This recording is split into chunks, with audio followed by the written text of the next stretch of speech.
Good evening, ladies and gentlemen, and welcome to the City of Somerville Zoning Board of Appeals for June 4th, 2025. It is 6:01. Pursuant to Chapter 2 of the Acts of 2025, this meeting of the Somerville Zoning Board of Appeals will be conducted via remote participation.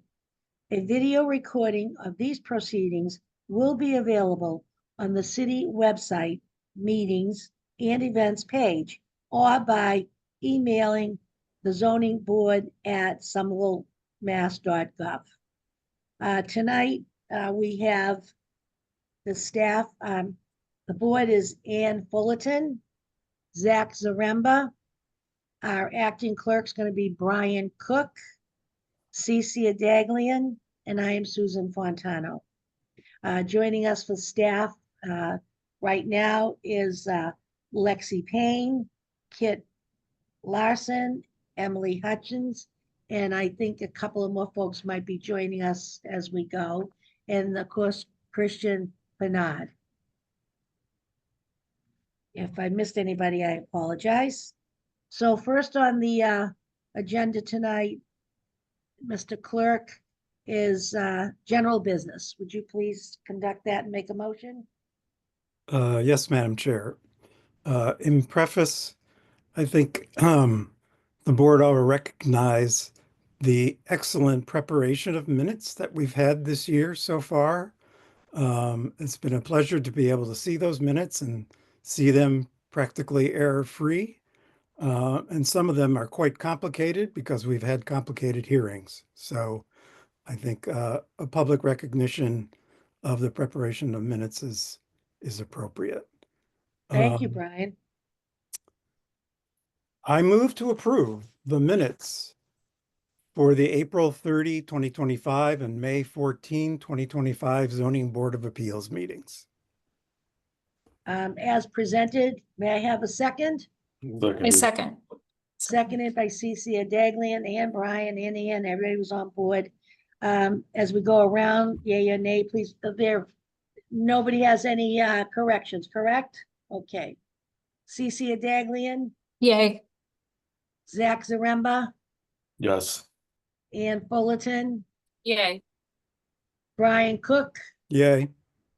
Susan Fontano, yay. Let the record show it was unanimous 5 votes tonight for the affirmative. Next, on the public hearings, we're going to go off the agenda just a little bit, and we're going to jump down to 2 cases, Chestnut Street and 28 Chestnut and 100 Chestnut. Would you please open those up for us, please, Mr. Cook? Yes, ma'am. Opening 28 Chestnut Street, ZP 25000012.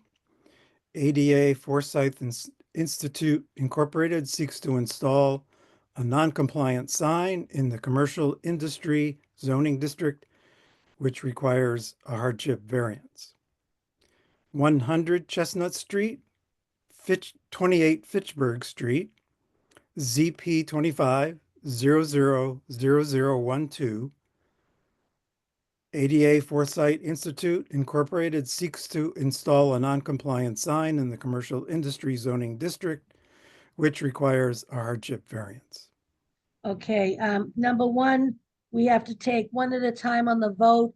They're both come forward for withdrawal without prejudice.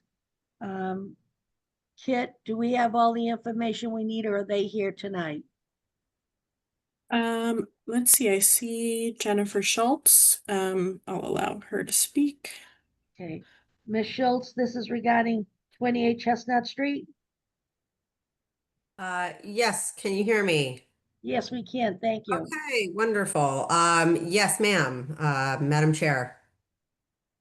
For both signs, I guess I'm sorry, I will take it one at a time as you requested. So for 28 Chestnut Street, the applicant, my client, ADA Forsyth Institute, is requesting a withdrawal without prejudice for the hardship variance request, as they have decided to not proceed forward with with signage on the building.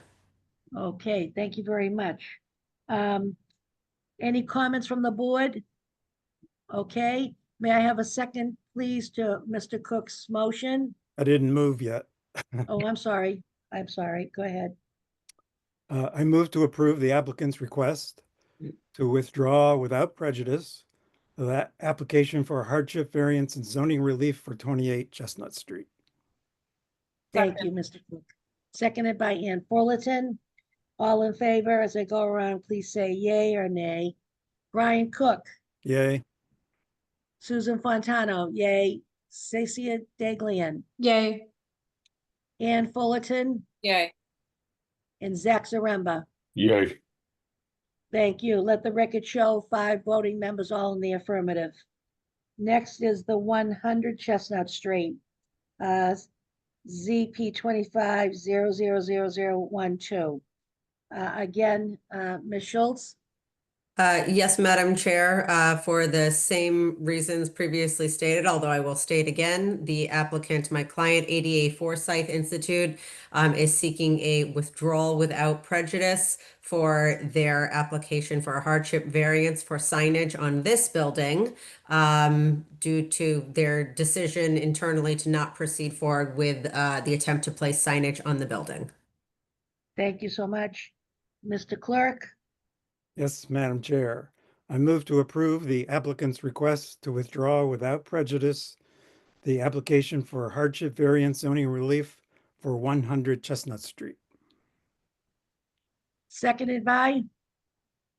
Second. Seconded by Cecia Daglian. All in favor, say yay or nay, whatever your vote is. Cecia Daglian, Yay. Zach Zaremba, Yay. Ann Fullerton, Yay. Brian Cook, Yay. and Susan Fontano, yay. Let the record show all 5 voting members voted the affirmative. Thank you. Thank you for coming out, Ms. Schultz. Okay, so next on the agenda was number 154 Elm Street. Okay. Hi, are they there? Madam Chair, this is Kit. I'm promoting Adam Dash. Thank you. While you're doing that, I'm gonna have Brian Cook open it. Thank you, Brian. Thank you, Madam Chair. Opening 54 Elm Street, ZP 25000050. Kupol's Bagels, represented by Adam Dash and Associates, seeks to establish a bakery, cafe, coffee shop business in the neighborhood residential NR district with the small business overlay within the small business overlay district, which will require a special permit. Thank you. Good evening, Mr. Dash. Good evening, Madam Chair, members of the board. I would like to see if we could also promote Ali Gorby, Farzad and Julia Gorby, Jared Walsh, and Madison Hill. And Madison will be doing some slides. While that's happening, this is Adam Dash, 48 Grove Street in Somerville, attorney for Couples Bagels Somerville, LLC. Farzad, Julia, and Ali Gorby are the managers. They are all here tonight, the family. Madison Hill from Colwell Group, the architects, is here, as is Jared Walsh, the civil engineer from Bowler Engineering. Regarding this project, the clients are going to be leasing 54A Elm Street to open a bakery, coffee shop, or cafe use, namely Couples Bagels, which will be a second location for their famous Brookline location. 54A Elm Street is a storefront that's attached to the 54 Elm Street property, which is a 4-unit mixed-use building, which has been vacant since the building was renovated and expanded 7 or so years ago. If you go back far enough, you may recall there was a convenience store in this site, on this location, way back when, but it's been vacant for a very long time. It's in the neighborhood resident zoning district and the small business overlay, so this use requires a special permit. No other works being done to the building exterior other than signage, outdoor seating. There will be no parking on site, nor is any required. Madison, you want to show some slides? It's not a terribly slide-heavy presentation, but Yes, absolutely. Thank you, Adam, and thank you, Madam Chair. I'm going to go ahead and share my screen. I think I just need to send a quick request.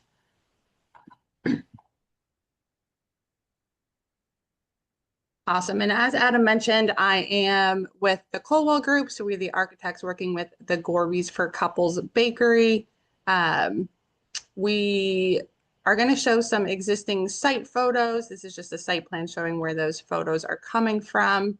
As you can see, and as Adam had mentioned, we're not going to be doing any exterior site improvements besides signage, potentially on the windows and the awnings.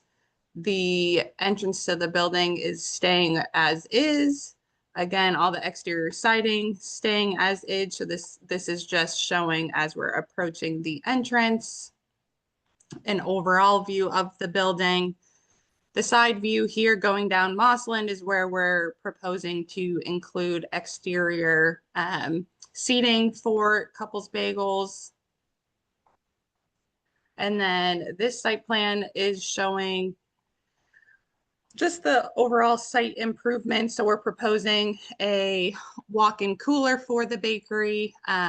It's going to be as close to the building, back of the building as possible. And we are going to be screening it with lattice fencing, just extending the existing lattice fencing that is there. We also have a proposed dumpster container that will be enclosed with a chain link fence and privacy slats, as well as short-term and long-term bicycle parking. And then up alongside the side of the building is the proposed outdoor seating.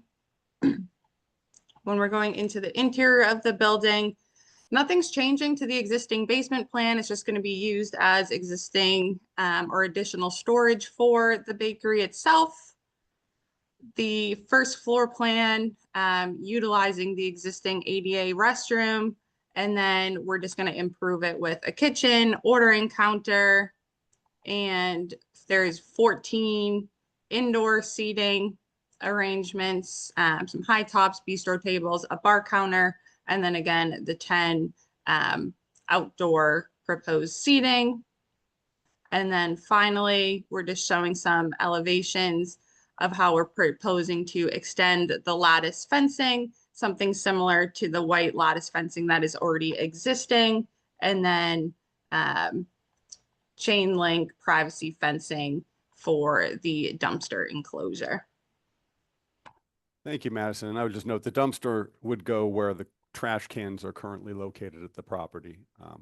That's correct. Yeah, the Economic Development Division of the city has reviewed the application and stated the proposal will, one, help activate ground floor spaces and facades and dramatically increase visibility and attractiveness of the formerly vacant ground floor space.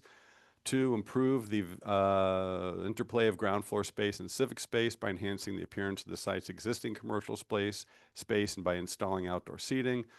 Three, improve the building's signage and wayfinding around the site by installing new signage. Four, enhance the potential for outdoor seating and commercial activity, along with the window and awning treatments. Five, improve site access for pedestrians and bicycles by providing an attractive destination for such users. And that the Economic Development Division has no objections or conditions to the applicant's proposal.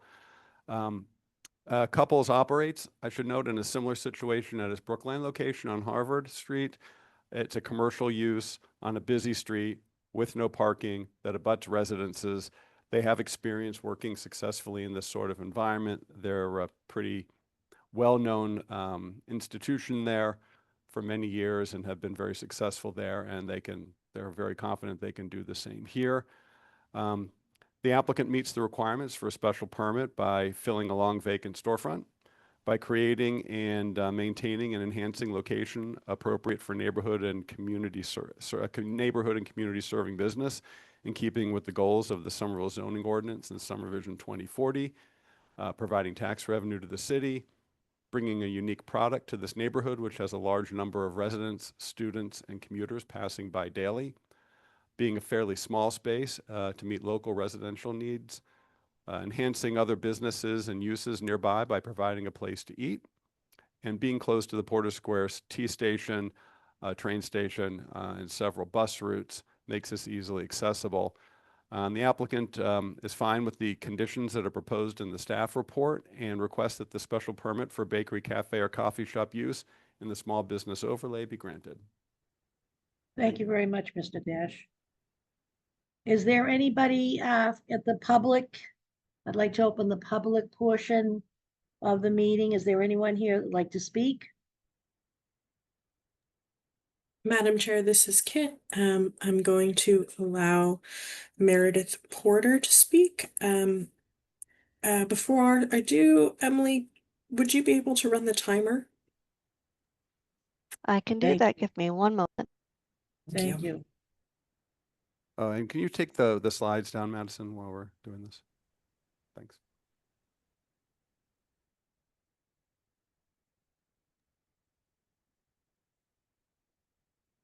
If anyone else would like to speak, just raise your hand and you'll be given 2 minutes.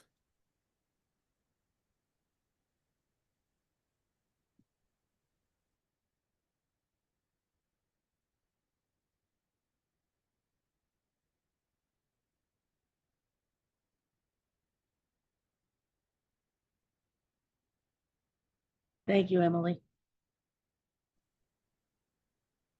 Mr. Porter? Yes, hi, Meredith Porter, 104 Josephine Ave.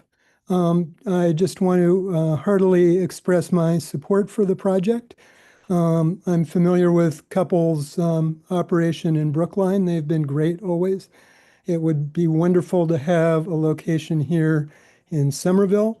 I think it's also a great spot for them to be located since there's been nothing happening on the ground level there for a long time, and it seems like a spot that could really use some retail activity. And I think it's well situated and would be just very friendly to the neighborhood, would be really popular, and I would recommend that you approve it. Thank you very much. Thank you. Thanks for coming out. Anybody else?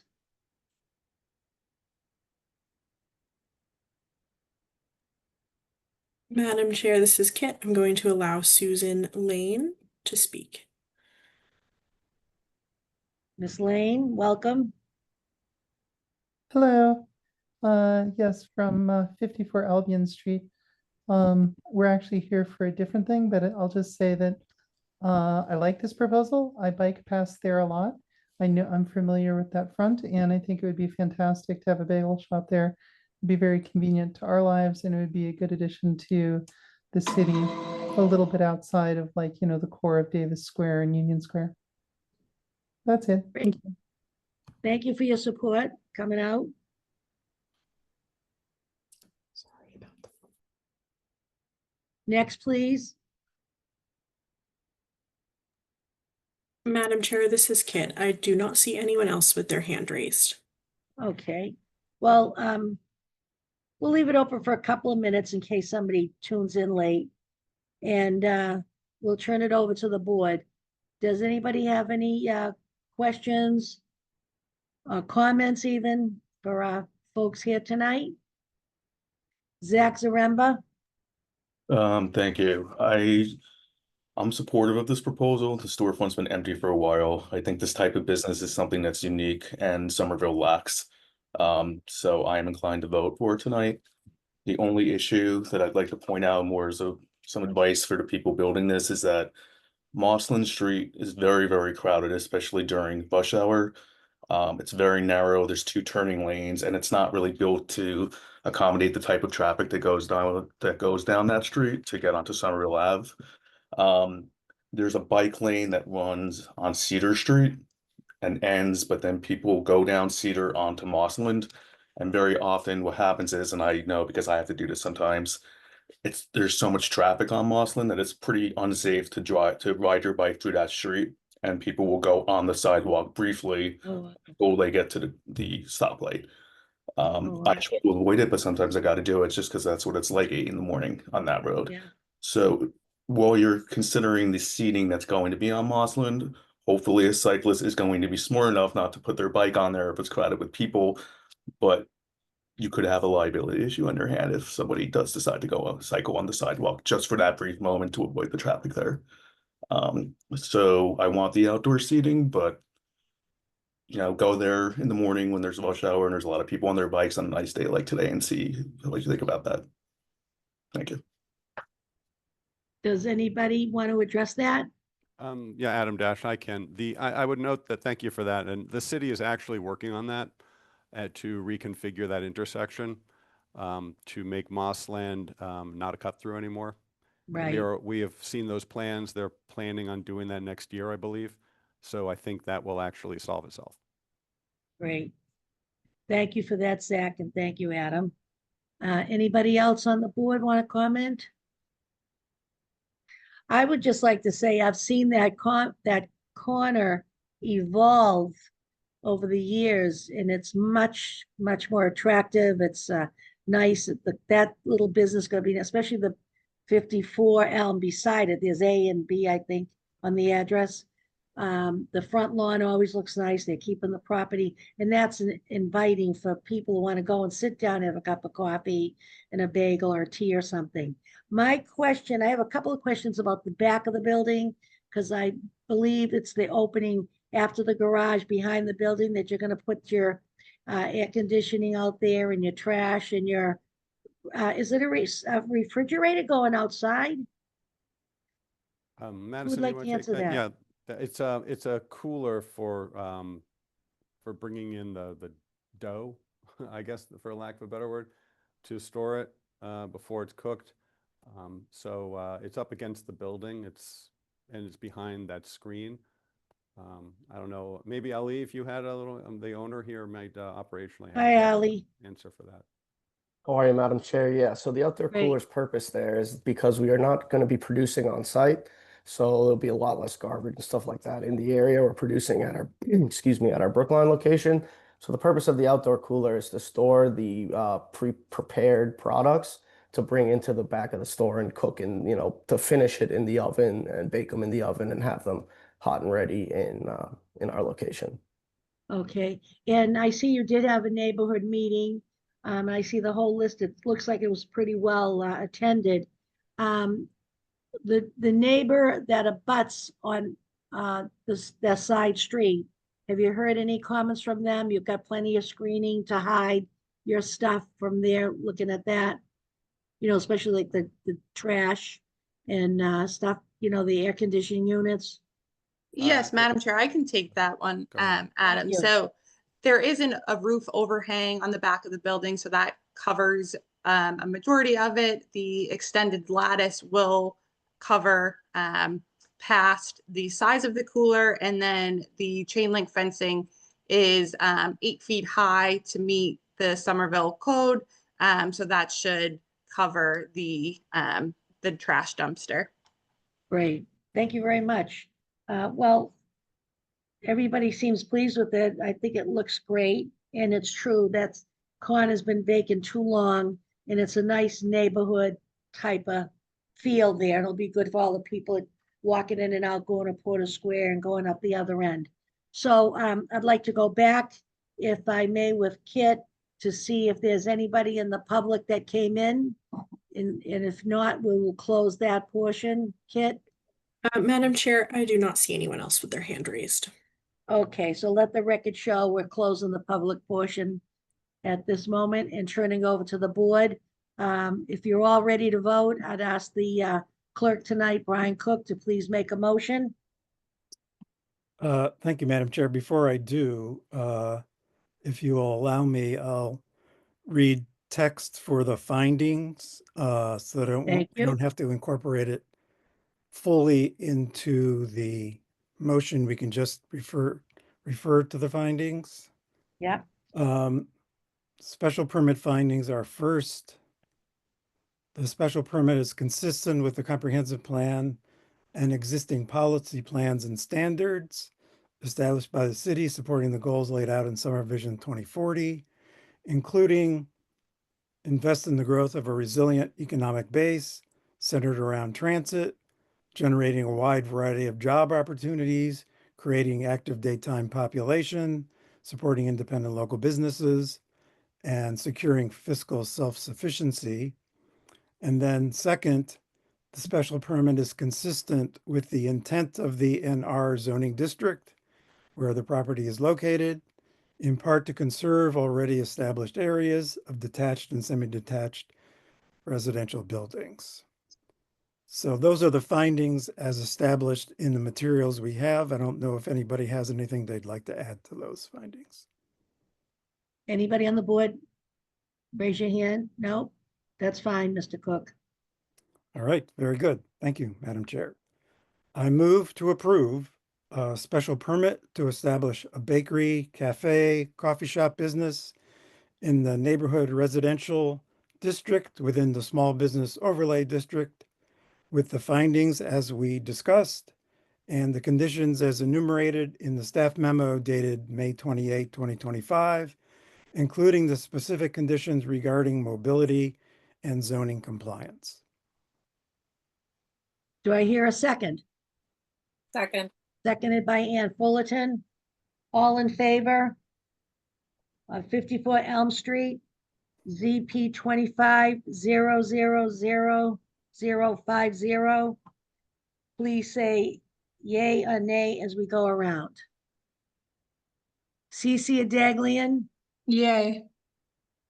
Zach Zaremba, Yay. Ann Fullerton, Yay. Brian Cook, Yay. Susan Fontano, yay. Let the record show all 5 members of the board vote in the affirmative. It's unanimous. you, Madam. Congratulations, folks. Have fun and enjoy. Thank you, Madam Chair. Thank you, members of Okay, the thank board. you. Have a good evening. Thank you. you. Thank you. Okay. Next on the agenda is 54 Albion Street. Yes, Madam Chair. Opening 54 Albion Street, Yes, ZP 25 dash 000026. Susan and Taryn Lane seek relief from SCO section 3.1.7.b regarding the minimum sum of side setbacks, which requires a hardship variance. thank you, Mr. Cook. Good evening. Welcome. Are the Lanes here? Susan, Madam Chair, this is Kit. I believe I have promoted both the applicant and the architect for the project. I would just ask that the applicant let me know if there's anyone else that needs to be promoted. thank you.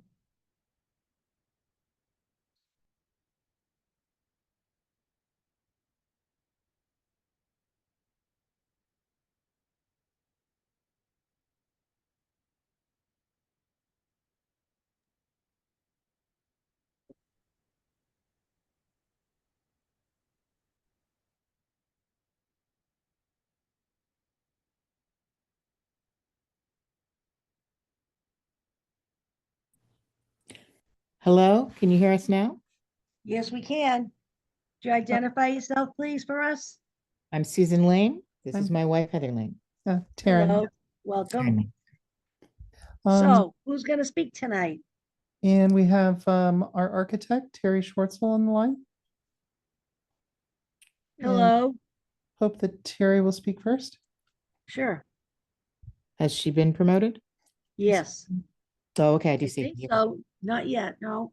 I see her name, but I don't see her face. Madam Chair, this is Kit.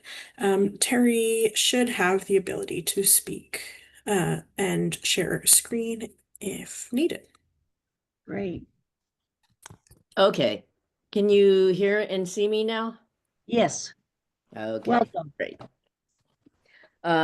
So I can share my screen if you like, Yes, and put the drawings on the, I'm not entirely sure how to do that, but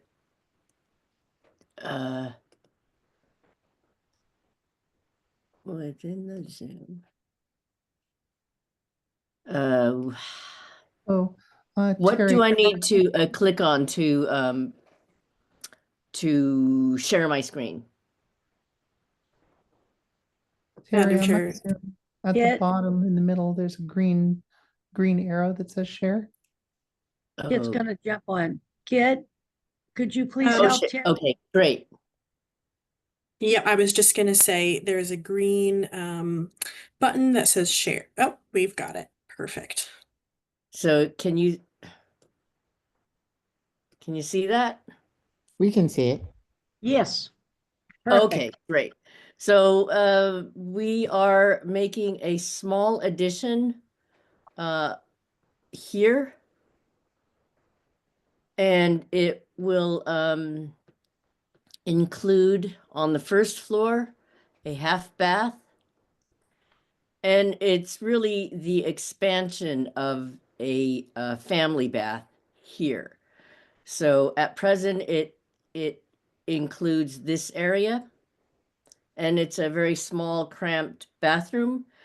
So what the clients would like to do is extend it 3 feet, 3.5 feet outwards, and to include laundry facilities, a full tub with shower, and then obviously a toilet and sink.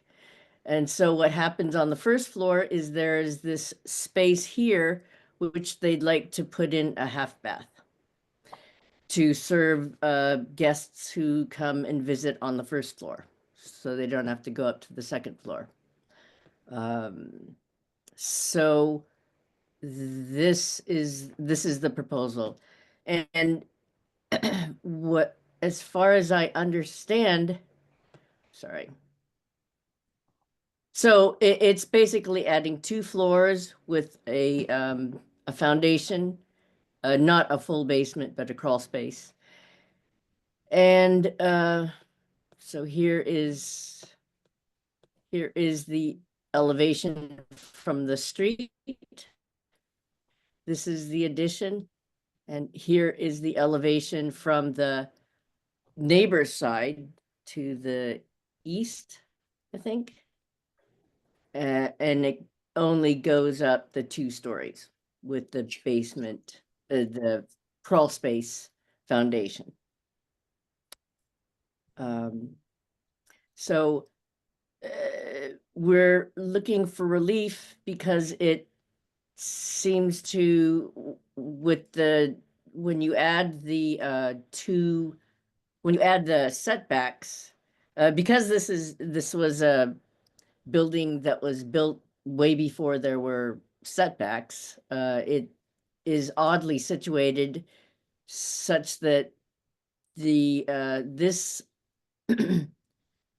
this corner is very close to the property line, causing this to be so when you add the 2, I think it comes out to just over the 12 feet that's allotted when we add this in.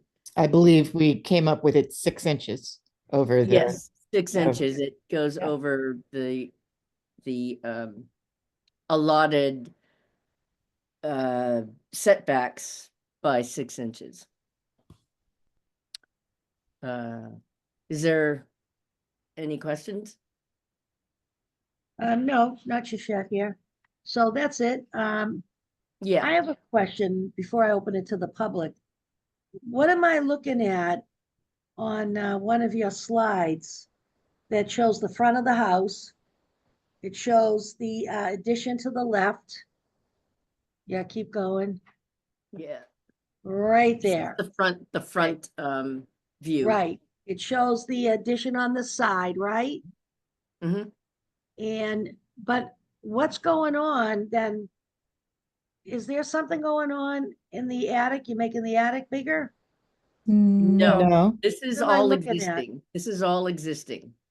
What Okay. what we will be doing is rebuilding this front porch, Oh, okay, all but right, it good, in the same footprint. okay. I just Because got it's confused with the drawing there on that slide. The slide you're showing me now, yes. I was I'm wondering sorry, what, I didn't hear what you said before that. on this slide you're showing now, could you bring it down a little bit so we can see the tip of the roof? Come down, come down. What's Yeah. this drawing, this square over it? This area? Oh. This What's is the up there? roof. If you can see it, if we look at the side, this is this roof. Oh, Yeah, that's the okay, all right, existing thank roof. you. I It's get just you. not So- textured. Yes, that's Okay, the good. attic. I apologize, but I just was confused. I like to No, understand. no, it. no, no, it's very confusing. All right, good. So, is there anybody here from the public that would like to check in and have some questions or comments? Madam Chair, this is Kit. I do not Yeah. see anyone with their hand raised. Yeah, I actually have my hand raised. I think I'm doing this on my phone, so I'm not sure if you can hear me or not. But Absolutely, yes. oh, okay. My name's Judy Partington. I live right next door at 56 Albion Street, and I'm just here in support of this project. And I'm hoping that they get approved for this addition. So I just wanted to, mention that I'm here in support as a neighbor. And what was your address again, please? I'm at 56 Albion. So I'm on the other side from where the addition would be put on. Right, you're on the narrow side. I get it. Yes. Mhm. Good. All right. I'm on the narrow side. Okay. Yep. And We do have a neighbor who said she was writing in support. I don't know if Okay. you have received email on that. Kit, did we get some correspondence maybe after the date? What was the Madam neighbor's Chair, name? yes, we have gotten one after the deadline, which I can read into the record if the board pleases. I'd like that. Certainly. The email comes from Judy Partington, 56 Albion Street, Somerville, Mass. And it reads, "Hello, I am writing this letter in support of the zoning variance request for permit number ZP 25-000026, a home located at 54 Albion Street. I live next door at 56 Albion Street and have been neighbors with the Taryn and Susan for many years now. I am fully supportive of the bathroom addition project they're hoping to complete." Thank you. That's who just spoke a moment ago. Okay, and that's it. And there's nobody else? Would Susan Lane, or you really don't have to say anything. Your person here represented you very well. There's no comments, so I'm gonna close the public portion, open it up to the board. And we can get our, does anybody on the board have questions on these renditions or drawings? Yes, Brian Cook, please. Thank you, Madam Chair. Through you, this is actually a question to staff. I think it's Kit, who's the planner for this. Yeah. Do we know why the ordinance sets the number for the sum of side setbacks that it has in the NR district? I do not know the specific reason why it is set at I believe 12 feet. Mhm. Combined. I do 12 not feet. combine Yes, 12 feet. combined I'm 12. not sure what the exact purpose of the sum of side setbacks is, but I would assume it's to ensure a little bit of space on either side. Right, of course, for new construction. Correct. That is complete new construction. Um, the reason I ask is that because we don't really have access to the records of the zoning ordinance for requirements like this, it's hard to know how to apply it to a situation in which we have a 6-inch violation of the sum of side setbacks. This is the reason I'm raising all this is because it's a source of frustration for me with regard to hardship variances, because the statutory requirements for hardship variance are pretty strict. We have to make findings on the special circumstances, on the literal enforcement and its financial or other hardships, and any detriment that it might cause. And there's no, the discretion falls on us to decide whether we can grant relief for something that seems to me like it ought to be easily accepted without having applicants to go through the various hoops for the hardship variance. That's neither here nor there. I just wanted to state my position. I believe with some stretching and pushing of the hardship variance criteria, we could recognize that the 6 inches is acceptable, but perhaps other members of the board have a different view on things. Thank you, Madam Chair. Thank you, Brian.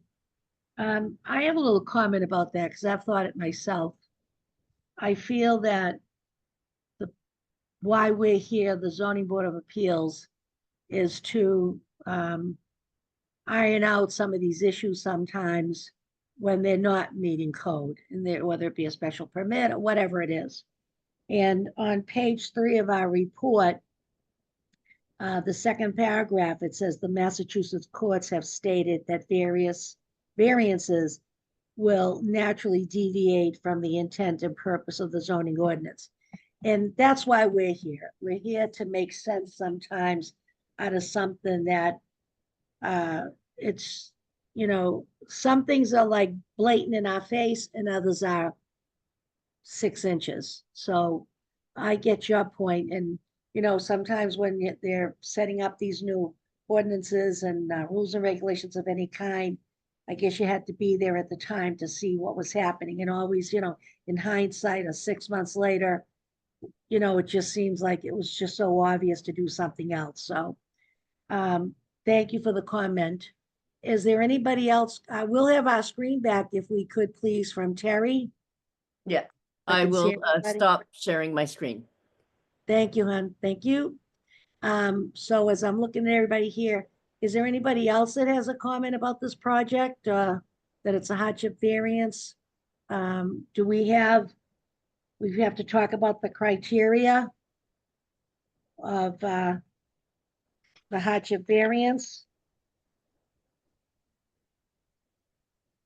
I can offer draft language, Madam Chair, if you would like. Yes, unless somebody else wants to raise their hand. So I did close the public portion. Yes, Kit. Madam Kit, Chair, I just want to say that we probably can get the information of why it is 12 feet from our director, Dan Bartman, if needed. But I do know that the 12 feet is meant to apply to both new and existing constructions, while we recognize there will be existing nonconformities with that requirement.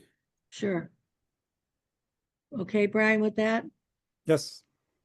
Okay. Thank you, Kit. So regarding the criteria for hardship variance, Brian, you were Okay, let me saying? try these and see what Yeah. people think.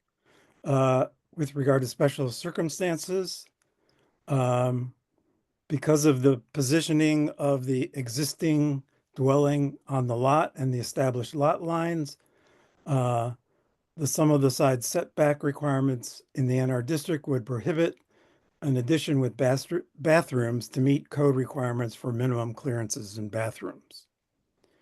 For the literal enforcement criterion, little enforcement would cause financial or other hardships by prohibiting additions with bathrooms to meet required clearances of 30 inches clear.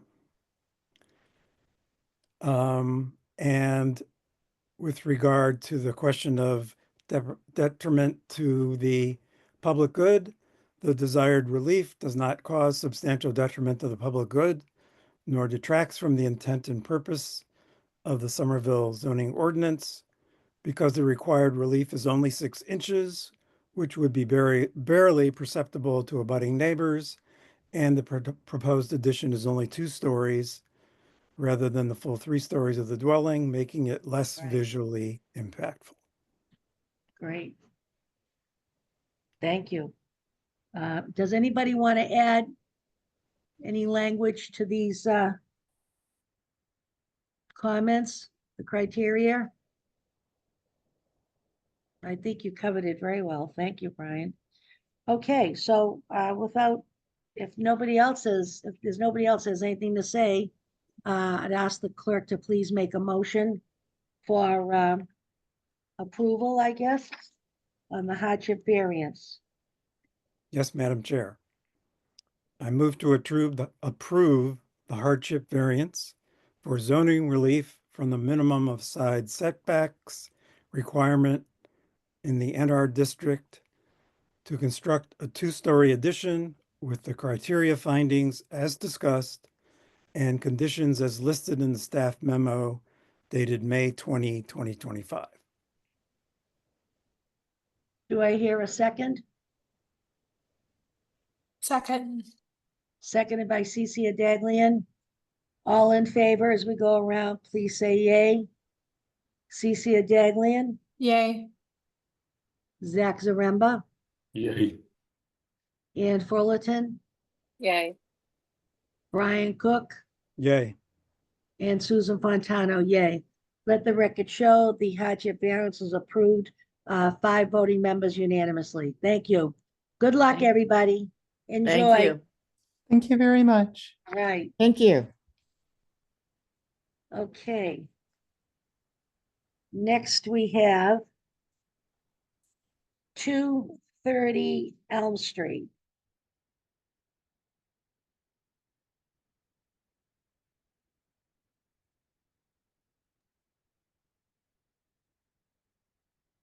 Oh. Me now. Hello.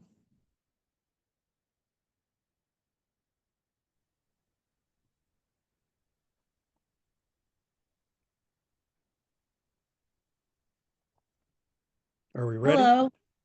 Are we ready? While they're getting their stuff together, Mr. Cook, would you open the case, please?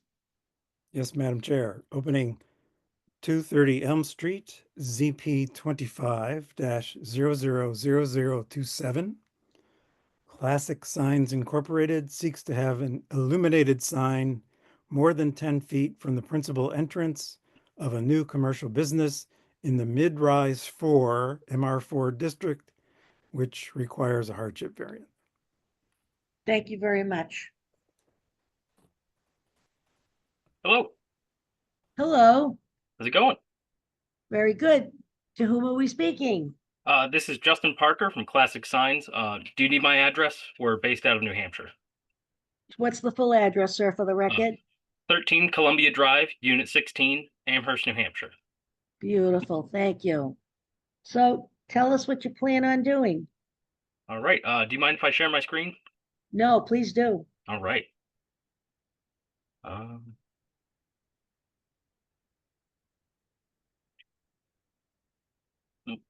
All right. So we are proposing to install a blade sign that projects out from the street, about 20 3/4 inches from the sidewalk. The code mandates that all signs, these type of blade signs be less than 10 feet from the principal entrance. As we can see here, we are coming very close to that. This lot is on the corner, and at the elevation that our customer would like to put it on, the sign would not be able to be installed because there's windows all within 10 feet of the principal entrance here. And since this is a corner lot, we do have this nice corner that we can install the sign on. There's a little bit of confusion as to where the principal entrance starts, as this is a double door. I couldn't find it stated in the code where that is, but from this corner here and this projection here, going straight out from that, it's about 10'2". I think from the corner to the edge here is, according to my survey, about 134 inches. The door is 76 wide, and there's a little alcove in here, which may or may not be added in the calculation. But we're proposing to install this to get increased visibility from pedestrians. I know this is a very heavily foot trafficked area, this being Davis Square, the one of the main squares in Somerville. This particular Goodwill location has been here for over 30 years. It's been here for a long, long time. And compared to,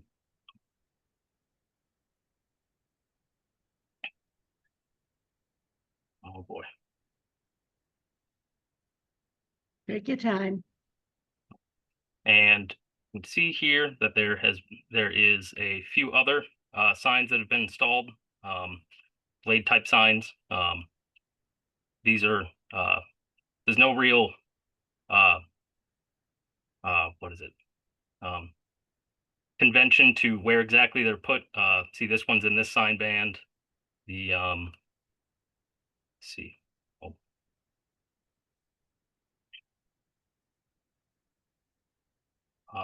And then this one is above, clearly above whatever that sign band would be on the other one. So we don't think that this being in this location would be very disruptive to the overall look of the whole street there.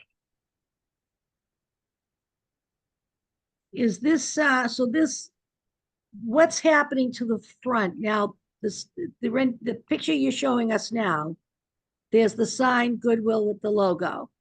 Yep. Is that staying? So the so we have installed this sign, which is, we took down the old sign, and then this is how it exists right now. Right. And what happens when you put up the blade sign? Is this staying? Yes. Okay. And what are the dimensions on this sign, the largest point, be it the G or the logo? How big are those? 1 second. Let me find the previous things here.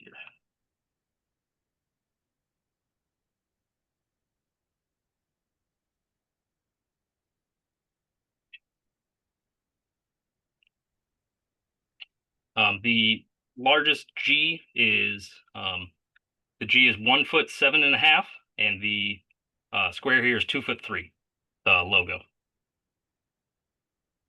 And when was that installed? This was installed, let's see.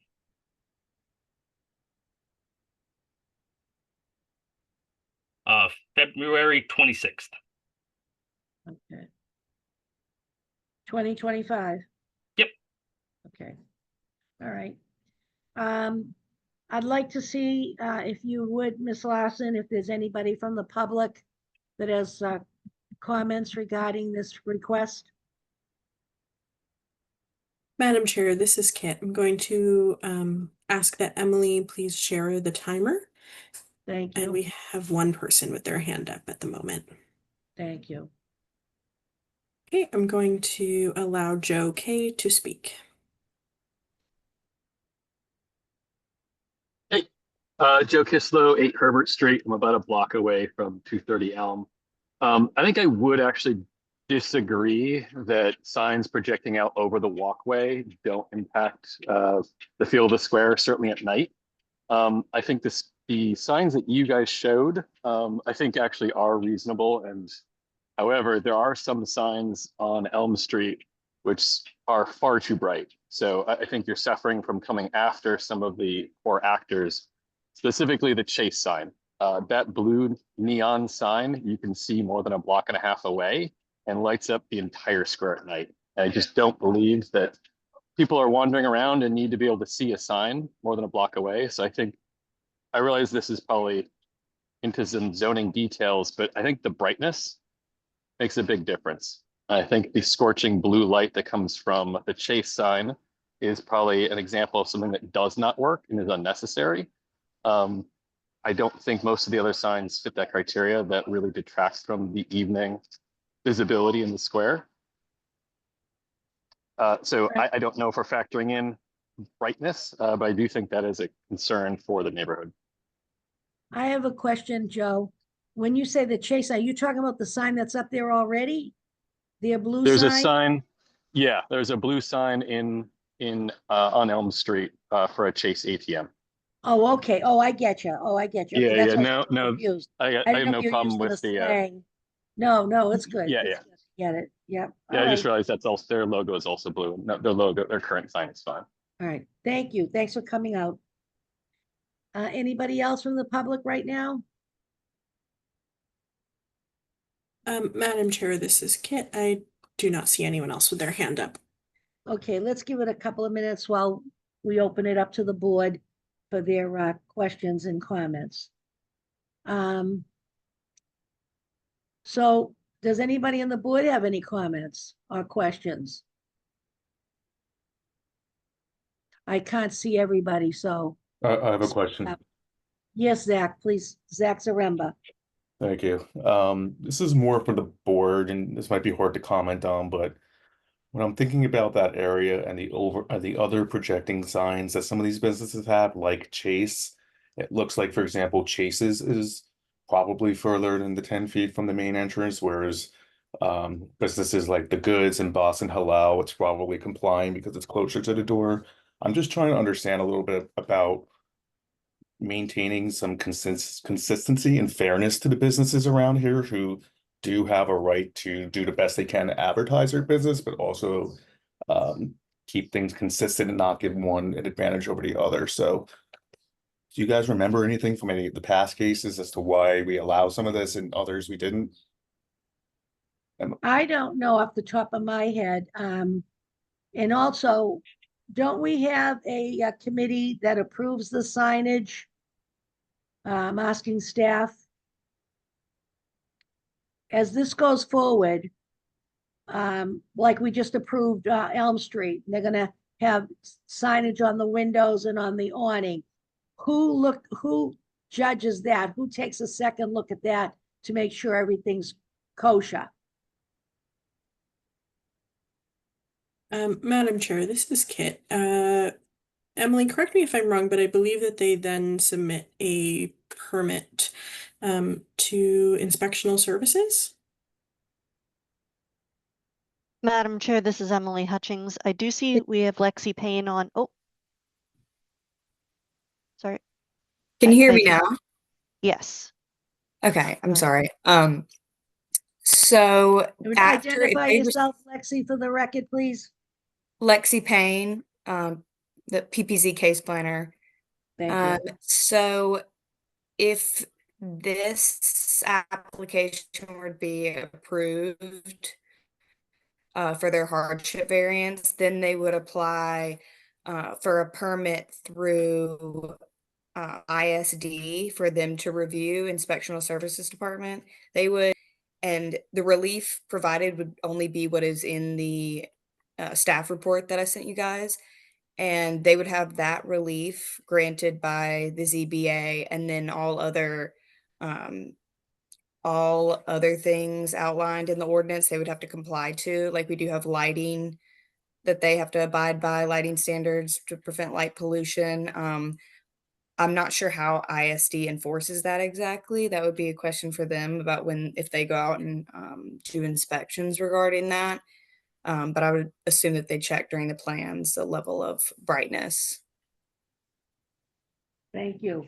That was Zach. Yes, thank you. Appreciate that. I guess looking at this for me, I don't view it as really a detriment to put the sign there, but at the same time, kind of to Brian's point to the last case about setting these precedents for hardship. I'm not very convinced by the argument that the frontage of the store and the windows are making it so that it's unique that they need to put that sign at the end. If anything, you're on a corner lot, so you actually have a little bit more of a view for people to see it. I'm undecided at this point. I'm curious to hear what the board has to say. Okay, thank you. Anybody else? Cecia, Brian, Ann, do you have a comment? I can't see you, so just speak up. Okay, this is Okay. Brian. Thank you, Madam Brian, Chair. yes, Brian Cook, please. I agree with Zach. I'm a little more conflicted about this one. The placement of the sign is partly the merchant's preference about where they want to position it in terms of the height. Certainly to raise it just slightly could go on the facade rather than interfering with the windows. I'm not sure that that difference in height would make that much difference for visibility for foot traffic, which seems to be the primary concern for placing the blade sign. And I take seriously the point in the staff memo that if we start granting hardship variances on these small variations in signage, what is the sign ordinance for? We want some consistency, as Zach says.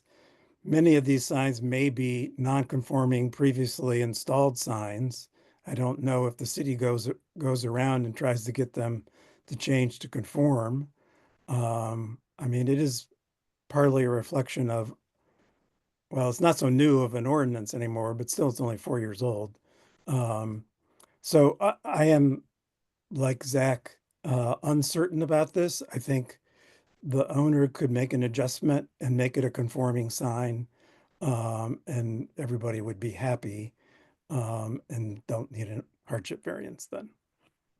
Thank you, Brian. Brian Cook. Anybody else speak up?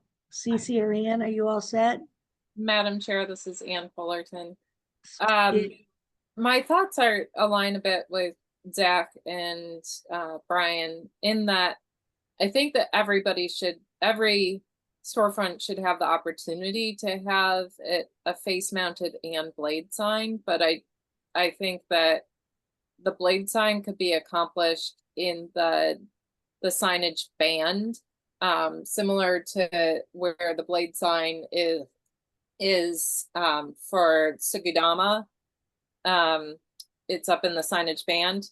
I think the specific issue with the Goodwill store that we're looking at is they have a double wide frontage that a lot of the other storefronts don't have, which is, made the metrics of where their front door is a little bit more complicated. But that said, I do think that the blade sign is accomplishable without a hardship variance up in the signage band if they really want one. Thank you.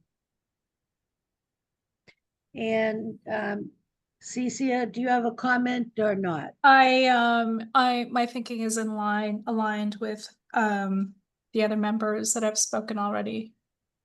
Thank you. Yeah. I have a comment. The sign that's existing there now that was put up in February is illuminated as well in the evening? Yep. Okay. And you're looking for this blade sign on the side, that'll be illuminated as well. Yes. Okay. I think I'm not in favor of this. I believe that sometimes you get a good idea to do something and it keeps growing and growing and growing. And then you have all this signage all over the place that you can't, they're outdoing one another. And as Joe Kay said, we want a certain amount of illumination at night, especially Davis Square. You got a good crowd going through. It's a little later square than maybe other squares in the city, like a Teal Square or, what a Ball Square. But I think after a while, it's like sign pollution, like noise pollution. The lighting's not there. There are some residents still around in the neighborhood. They might want to look out a window. They might live upstairs over a business. And I think if you folks thought you were going to come forward with this sign, this blade sign, after coming forward with the goodwill, investing all that time and money, I think it's too much signage. I'm not in favor of it, and that's how I'd be voting. Does anybody else have any other comments? And again, we must reiterate the severity of a hardship variance. Sometimes we've come along now with some of the new ordinances, and it was under the old and what's the new and all that jazz, and we've been a little bit, we tweak it a little bit when we feel we can, and we feel it is a hardship for the family or the business owner or what have you. But I mean, let's face it, everyone knows Goodwill. They've been there 34 years. They've got a beautiful corner with a beautiful signage on the top. The sign is beautiful. Did a wonderful job. The coloring, everything looks very, very nice. If this was down further in the center and not on the corner so much, that might be a consideration. But right now, I think it's very attractive. It's very professional looking, and it makes the store inviting. So without further ado, does anybody else have any comments they want to add? Is everybody ready to vote tonight? Yes. Brian, if Yes, you'd like ma'am. to make the motion. Would you like to phrase it as approve or disapprove? Well, I'd do it as approved. I would do it Okay. as approved, and we can vote accordingly. Because somebody might yay or nay, you know what I'm saying? So I think we Yes. have to do it as approved. May I also ask, Madam Chair, that for our records, that the board's discussion was not able to establish findings that meet the hardship variance criteria? Right. Okay. Yes, and also, I hope staff keeps me honest here. I did close the public portion of the meeting, did I? And is there anybody else? Is that it? Madam Chair, this is Kit. I don't believe you had closed the public portion, but I do not see anyone else with their hand raised. All right, thank you for that. So at this juncture, we will close the public portion and go to the acting clerk tonight, Mr. Cook, to make a motion. Thank you, Madam Chair. I move to approve the hardship variance for zoning relief to have an illuminated blade sign more than 10 feet from the principal entrance of a new commercial business in the mid-rise for MR4 district with the criteria findings as discussed and conditions as listed in the staff memo dated May 28, 2025. May I have a second, please? Second. And Fullerton seconds. All in favor? As the motion is, all in favor of approving the hardship variance for 230 Elm Street? Say aye. Zach Zaremba, Nay. Cece Deglian, Nay. Ann Fullerton, Nay. Brian Cook, Nay. and Susan Fontano, nay. Let the record show it was unanimous. All board members voted to deny the request for the hardship variance at 230 Elm Street. Mr. Parker, I'm very, very sorry, but what you have there is beautiful, and I think it's very rich and sophisticated looking. So thank you for coming out tonight, and maybe we'll see you again in the future for another project. All right. Good night. Well, thank you very much. Have a good Okay, night, everyone. Thank you. Good night. Now we have other business. We're going to discuss the clerk's responsibilities again. For all of you that have not been in tune at certain times or fell out of the loop, until we get some replacements here, we're asking for volunteers. I think Brian's done a great job covering, and Ian has said in the future she will be happy to volunteer some night. And I think Cece and Zach, you're more than qualified. So maybe at some point, unless somebody else has another suggestion, even including staff all you folks that are still out there, Lexi, Emily, whomever is out there, Kit. If you have any comments to help us with this, we'll take them. But does everybody feel comfortable as we go forward to volunteer a night every so often? Is that a thumbs up from everybody? Absolutely. Okay. All right. And now you can get a hold of me, or you can get a hold of Kit, our liaison, and she'll double check the schedules, because some of you had already put requests in for family, work, vacation commitments. We understand emergencies come up every so often, but if you have something, or might have a night you'd want to do it, call up. You can call us both. You can email us both. Right, Kit? Is that the best way to go? Yeah, Let you know. I would just say if anyone has any conflicts, just to let us know, or if anyone wants some opportunities, we can send around some cheat sheets, or we can do additional training with anyone who needs it or would want a refresher of any sort. That sounds great to me. Does anybody have any comment? Yes, Ian Fullerton. I just want to say that, especially for the other board members, that Brian has set the gold standard. He is far and above prepared in a way that typically in the past the clerk has not been. So not to say that that's okay, but if you've been part of a meeting where, say, I have filled in as clerk, it's not nearly as beautiful and smooth as Brian's performance, but it doesn't mean that the job doesn't get done, right? Right. Yeah, you have done a good job, Brian. We're selfish. I You know know, it's a little intimidating coming after you. Well, I hear you, listen, it's Cecilia. if I may say, it's just taking stuff from the staff memo and the materials that are submitted, and using past templates from previous, meetings and motions that were presented, both when Catherine was doing it, and then the cheat sheets that were circulated at one point or another before.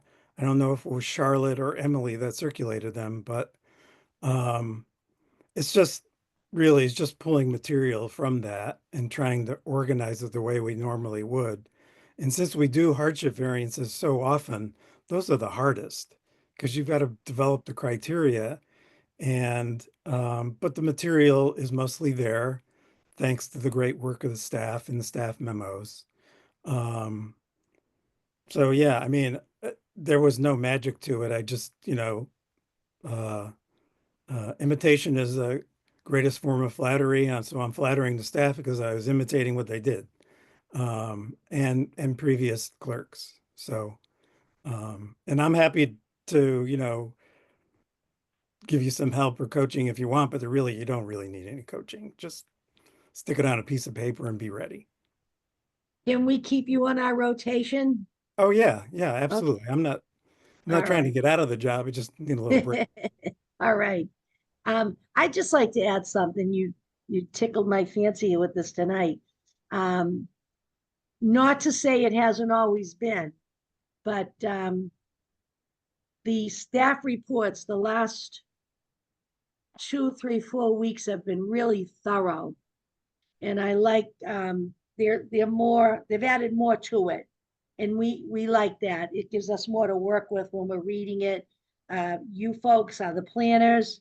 You folks sit with the applicants, inspectional services, the director or whatever. So we'll take any information you can give us. And when I see a staff report, 4, 5, 6 pages, I love it, because I just feel it's more knowledge for us. And, I've told Brian, on an email back and forth, that he really has done an outstanding job. And I thank him for giving up his time and effort when we really needed it. You were very selfless. Thank you. And is there anybody has any? So that's it. is there anybody else has any comments as we go forward? I want you to know, me sitting back as the chair, you're all starting to speak up and get more involved, and I appreciate it. Because it's very hard for an applicant to come forward and hear our yay or nay, and they really didn't hear us talking about it. And I think it's good that we all participate in the conversation and how we come to our conclusion. So thank you for, stepping up. You guys have been doing speaking up more, and I like it. So anybody, yes, Brian, do you, yeah, Zach, hello. Hi, just a quick question for the planning board. Is there any movement with a new member joining? Is anybody in the works? Anything happening? Emily, or Kit? Madam Chair, this is Kit.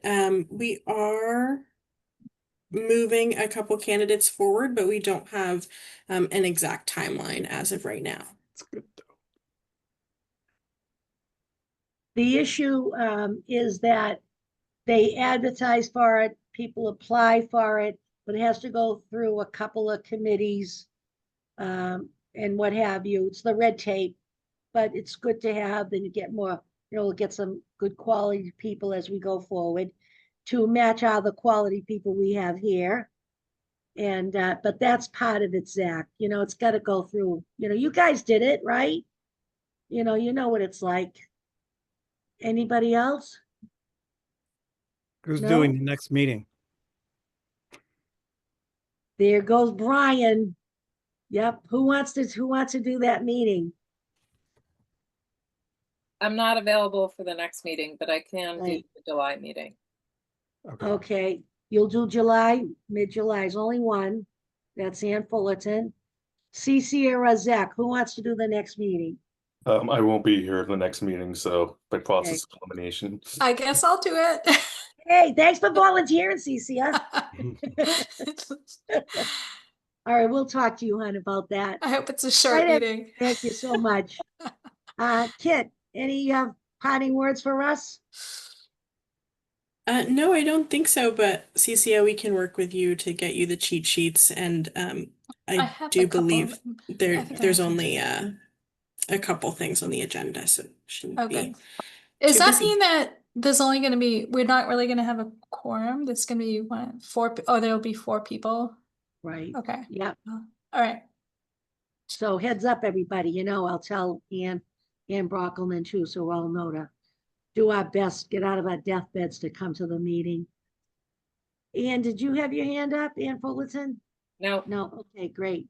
All right, so again, thank you to the staff. Lexi, Emily, Christian, Kit, and for everybody else, thanks you, Lexi. There she is.